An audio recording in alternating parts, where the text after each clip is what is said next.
오늘부터 우리 군이 하반기 한미연합훈련에 사실상 돌입했습니다. 우리 군의 독자적인 훈련 능력을 점검하는 데 초점을 맞출 전망인데 특히 북한이 최근 발사체를 잇따라 쏘아 올리면서 북한의 도발에 대한 감시 태세도 강화한다는 계획입니다. 취재 기자 연결합니다. 김세우 기자. 네, 국방부입니다. 네, 이번 한미연합훈련 어떻게 진행됩니까?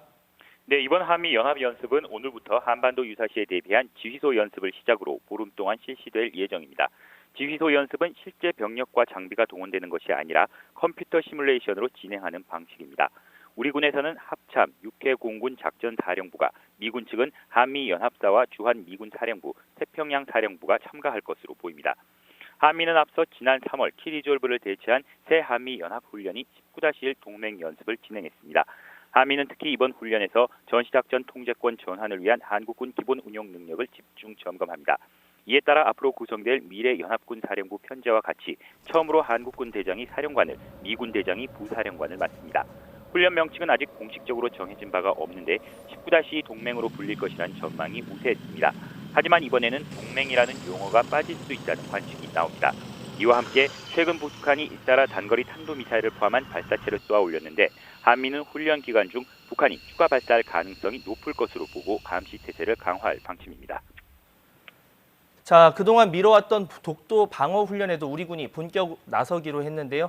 한일 갈등의 영향이라는 분석도 나오죠.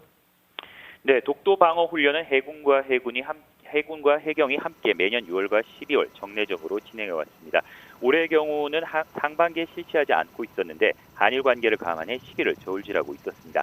하지만 일본이 전략물자 수출 심사 때 우방국을 우대해주던 이른바 화이트리스트에서 우리나라를 배제하는 조치를 강행하면서 독도 방어 훈련을 더는 미뤄서는 안 된다는 정부 내부 분위기가 한층 강해진 것으로 보입니다. 특히 지난달 23일 러시아 군용기가 독도 상공을 무단으로 침입하고 또 이에 대응하는 우리 군을 향해 일본이 자신의 고유 영토라고 주장하는 등 도발을 이어가자 독도 방어 훈련이 필요하다는 목소리가 더 높아졌습니다.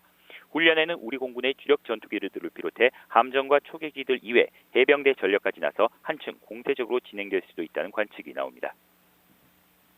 자, 앞서도 잠깐 언급이 있었지만 북한이 최근 단거리 탄도미사일을 포함한 발사체를 쏘는 일이 부쩍 잦아졌습니다.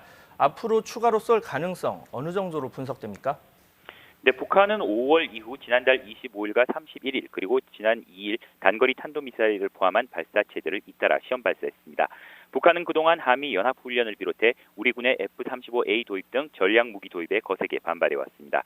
특히 지난달과 이번 달 쏘아 올린 발사체들을 보면 고도를 점점 낮춰서 발사했는데 저고도로 발사체를 쏘면서 우리 군의 요격을 한층 더 어렵게 하고 F-35A가 배치된 공군기지를 겨냥했을 것이란 관측이 나옵니다. 또 적어도 시험 발사를 반복해 의미 있는 데이터값을 산출하고 실전 배치에 활용하려는 의도로도 풀이됩니다. 지난달 25일 쏘아 올린 발사체는 러시아 이스칸데르와 유사한 이른바 북한판 이스칸데르로 평가받는데 지난달 31일과 지난 2일 쏘아 올린 발사체는 미사일보다는 방사포의 형태에 훨씬 더 가깝습니다. 그런데 군은 지난달 31일과 지난 2일 쏘아 올린 발사체 역시 미사일로 평가하는데 속도가 마하 6.9로 기존 방사포를 넘어섰고 변칙 기동을 보였다는 점 등을 근거로 들고 있습니다.